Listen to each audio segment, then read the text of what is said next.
Welcome to my payroll orientation. Our payroll system is created by Titanium Technologies. Our payroll system is an internet base, which you can access your payroll anywhere, anytime, as long as there is an internet connection. Ang ating payroll cut-off ay nahati sa dalawa. Una, 10th and 25 payday. Pangalawa, 15 and 30th payday. Kapag ikaw ay na-assign sa project, ang iyong sweldo ay ikatuwing ika-10 and 25 payday. At kapag ikaw naman ay na-assign sa main office, ang iyong sweldo ay ika-15 and 30th payday. Lagi po nating tatandaan na ang ating sweldo ay nakabase kung sa anong araw tayo pumasok at kung saan nagtatapos ang araw ng cut-off.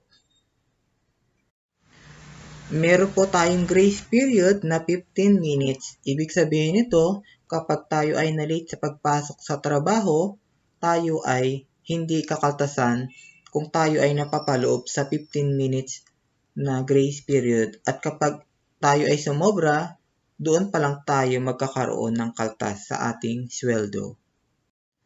Isang paalala lang po na kapag tayo ay mayroong concern sa ating payroll dispute, ay mangyaring magtungo lamang sa ating HR in charge para kayo ay mabigyan ng solusyon sa iyong problema. Hindi po namin ini-encourage na lumapit sa ating kapwa employee o call sa ating payroll. Ang ating payroll ay nakabase sa ating biometric device. Ang biometric na ito ay makikita sa mga entrance ng ating opisina kung saan bago tayo pumasok sa trabaho ay mangyayaring mag-in muna o kaya naman mag-out.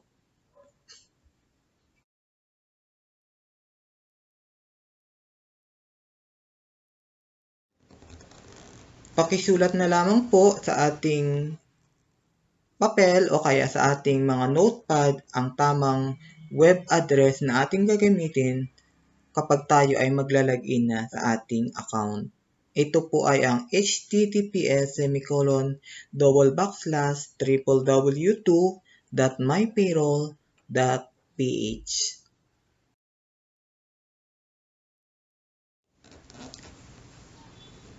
At kapag kayo ay nakapag-login na sa ating web portal, ang lalabas ay ang ganito. Ang company name ay Inland. Ang ID number ay binibigay sa inyo kapag kayo ay ni-register na sa aming system. Ang ating password ay nakadefault sa 4 na 0. At kapag tayo ay nakapag-login na, merong lalabas dyan na tayo ay inatasang magpapalit ng password. Ang ating password ay minimum 8 characters with at least 1 number, 1 letter, 1 special character. Meron pong example dyan sa baba. Kung sakaling nakalimutan natin ang ating password, mangyayaring lumapit lamang sa ating HR in charge upang sa ganun ay mare-reset ang ating password sa 4 na 0. At pagkatapos niyan, inaatasan kayo na magpapalit ng panibagong password. At kapag tayo ay nakapag-login na sa ating profile o sa ating account, mangyayaring i-check po natin ang ating mga records. Kung tama po ba ang mga naka-input na details dyan, lalo na sa ating birthday, mga government numbers, yan po. Kapag po mayroon tayong nakitang mali na details sa ating personal record, ay mangyaring ipagbigay alam sa ating HR upang sa ganun ay ma-update ang ating records.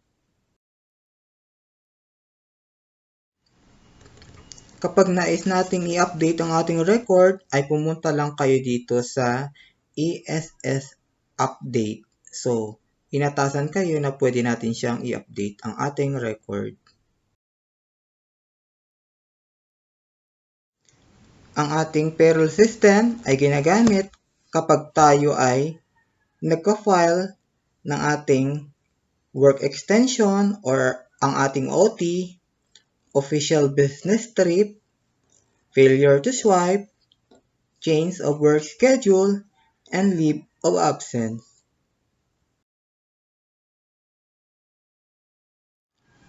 Ang work extension ay ginagamit lamang kapag ang ating OT ay approved ng ating head. Kapag tayo ay nag-overtime at walang approval, mangyayaring madi-disapprove ang ating filing. Ang OT ay pinafile kapag tayo ay sumobra na ayon sa ating official shift. Laging tatandaan na ang overtime ay naaayon sa kung anong araw ka nag-overtime at kung anong oras ka nagtatapos sa iyong trabaho.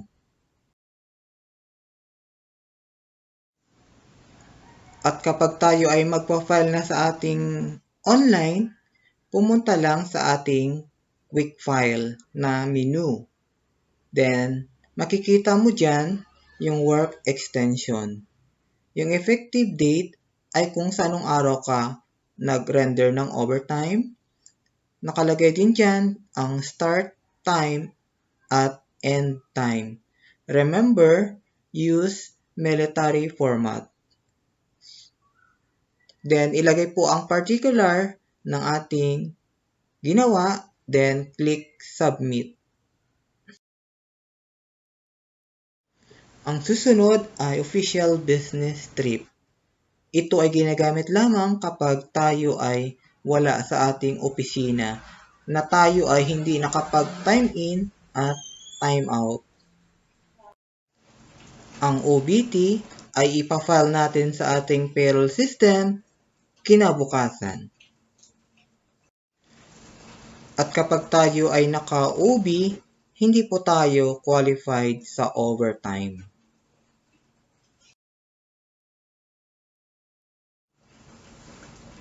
At kapag i-file na natin ang ating OB, ay pumunta pa rin tayo sa quick file menu at hanapin ang official business trip at i-file at ilagay doon yung mga kailangan na detalye. Effective date kung kailan tayo nagkaroon ng meeting sa labas, start time at end time, then particular. At kapag nalagay na lahat ng detalye, i-click lamang yung submit.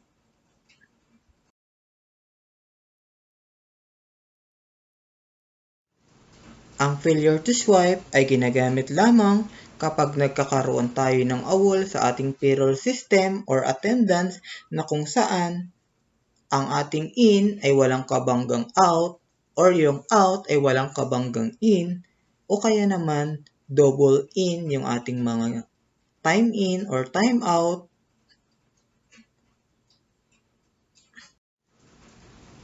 Kaya naman, kailangan nating tingnan kapag tayo ay nag-in sa ating biometric device, titingnang maigi kung tayo ba ay naka-time in or kung tayo ay naka-time out upang sa ganun ay maiiwasan ang pag-double in or double out at maiiwasan din ang pagkakaroon ng awol. Kung maaari ay magparehistro tayo sa ating guard personnel upang sa ganun ang ating time in or out ay naka-record dahil gagamitin natin ito bilang evidence sa pag-file online. Responsibilidad po nating mga employee na tayo ay mag-punch in and punch out upang sa ganun tayo ay makakasweldo. Laging tatandaan na kapag ang ating mga in or out ay hindi magkakatugma or incomplete, ang system ay magde-declare ng AWOL.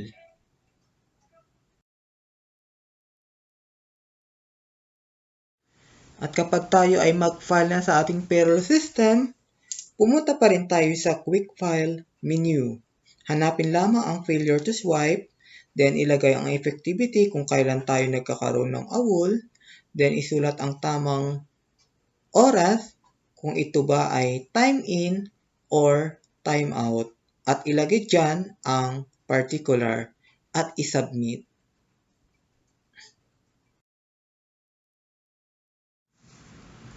Ang change of work schedule naman ay ginagamit lamang kapag tayo ay nagbago ng ating schedule. Halimbawa nito, kapag tayo ay pang-umaga at nagiging pang-gabi, so kailangan nating mag-change of work schedule. Ang CWS, kapag hindi pa natin ito gamay, ay gagamitin lamang natin ito sa pag-file araw-araw or per date. Ginawa natin itong araw-araw upang sa ganun ang rest day ay hindi maapektuhan at hindi tayo magkakaroon ng kaltas sa ating payroll. Kung sakaling ang rest day ay nagiging regular day at hindi ka pumasok sa araw ng trabaho, ay magkakaroon ka ng isang araw na kaltas.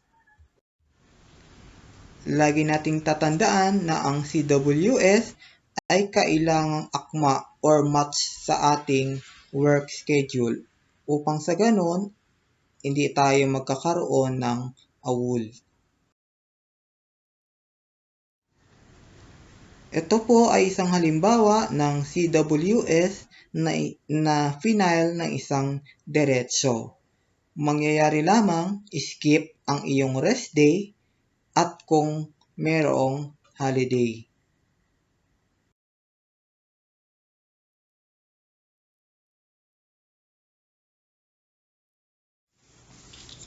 At kung tayo ay mag-file na, pumunta pa rin tayo sa Quick File menu at hanapin ang work schedule, then ilagay ang mga kailangan na detalye upang sa ganun ay magiging kompleto.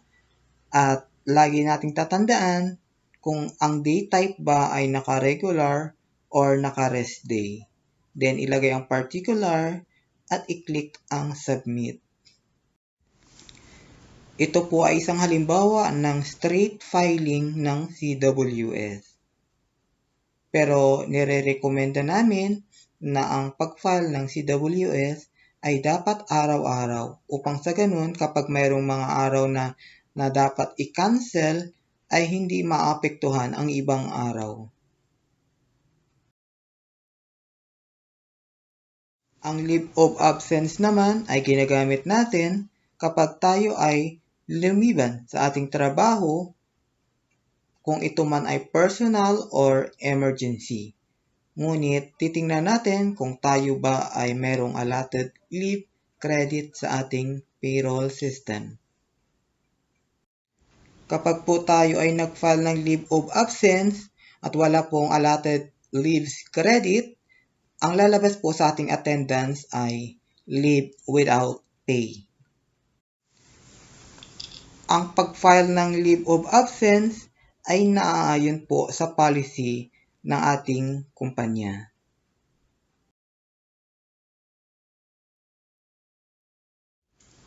Kapag na-file natin ito sa ating payroll system, ay pumunta pa rin tayo sa Quick File menu at hanapin yung leave of absence. At doon po ilalagay natin kung ano po ang ating gagamitin na leave, either vacation leave, sick leave, maternity leave, at kung ano pang leave na nakapaloob sa ating system. Then ilagay po yung tamang date kung kailan tayo nagkaroon ng LOA, then end time. At ilagay rin po natin yung official na oras, then particular, at saka po natin isubmit. Para ma-check natin kung tayo po ay mayroong available leave credit, ay pipindutin lamang po natin yung link na nakasulat sa kanang bahagi ng ating payroll system sa leave of absence upang ida-direct niya tayo doon sa leave balances.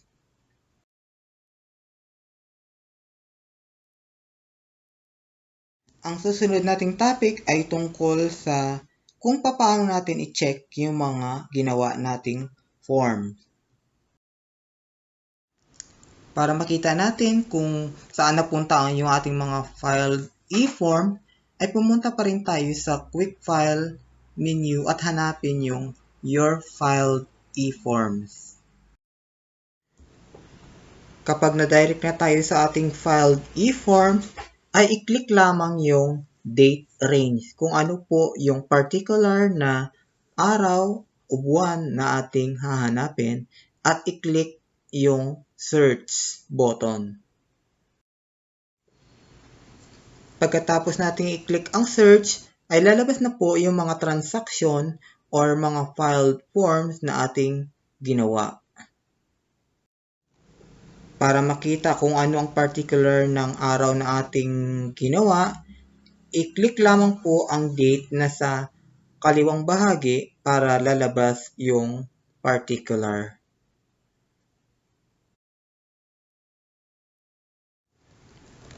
May mga pagkakataon na sa ating pag-file ay hindi maiiwasan na magkakaroon ng mga maling forms. Tinatanong dito na pwede po ba natin siyang i-cancel? Ang tagot, yes po. Pwede po natin siyang i-cancel ang ating application. Either ito ay approve or disapprove or for approval.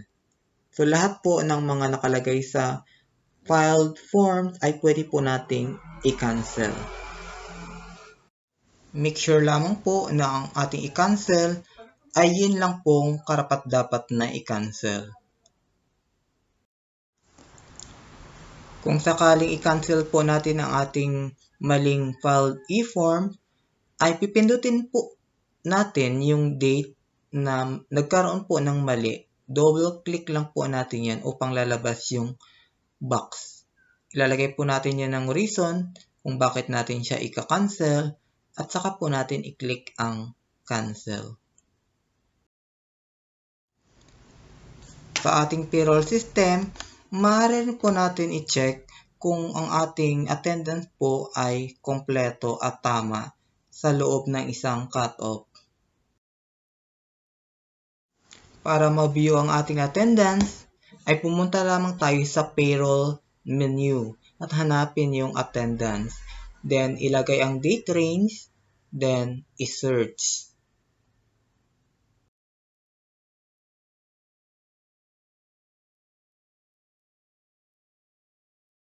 Kapag lumabas na po yung ating attendance, so nakalagay dyan yung ating mga time in, time out, mga leave na ating ginamit, at yung mga awol na attendance na walang kabangga. So dito po sa kanang bahagi, yung may mga oras ng time in and out, so dyan po natin malalaman kung bakit siya nagiging awol. Maaari ito po ay double in or double out, or isang in, walang out, or mayroong out, wala namang in. Sa ibabang bahagi ng ating attendance ay makikita dyan yung mga forms. So mayroon pong 4 na kulay dyan na makikita. Mayroong for approval, approve, disapprove, or cancel. So malalaman po ninyo dyan kung ang ating forms ba ay approve or disapprove or for approval. Kapag po dilaw pa siya, so mangyayari, ibigay ang attention ng ating supervisor upang yung mga forms mo ay ma-approve bago magtatapos ang cut-off ng ating payroll. Sa ating payroll system ay makikita din po ang summary ng ating tardiness, undertime, overtime, and leaves for the whole year. Para po makita ang mga summary, so pumunta pa rin tayo sa payroll menu at i-click yung summary. Doon po lalabas na po dyan yung mga leave balances natin, mga tardiness, yung mga attendance, overtime, lahat po. Pati mga leave usage nandyan po sa baba.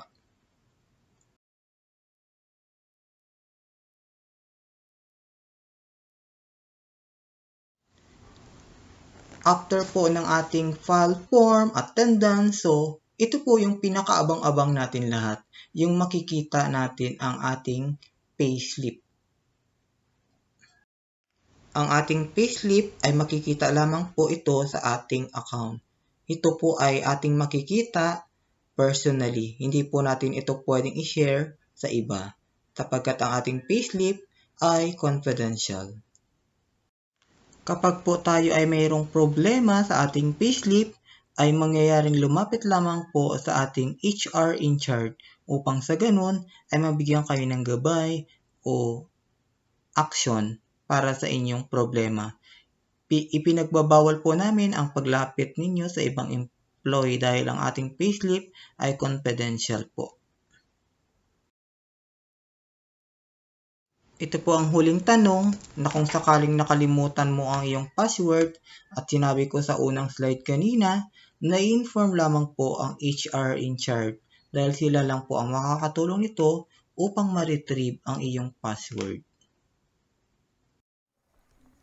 Maraming salamat po sa inyong pakikinig at dito na po nagtatapos ang ating payroll orientation. Kapag po tayo ay may mga tanong, suggestion, ay lumapit lamang po sa ating HR in charge upang sa gayon kayo po ay mabigyan ng tamang sagot sa inyong tanong.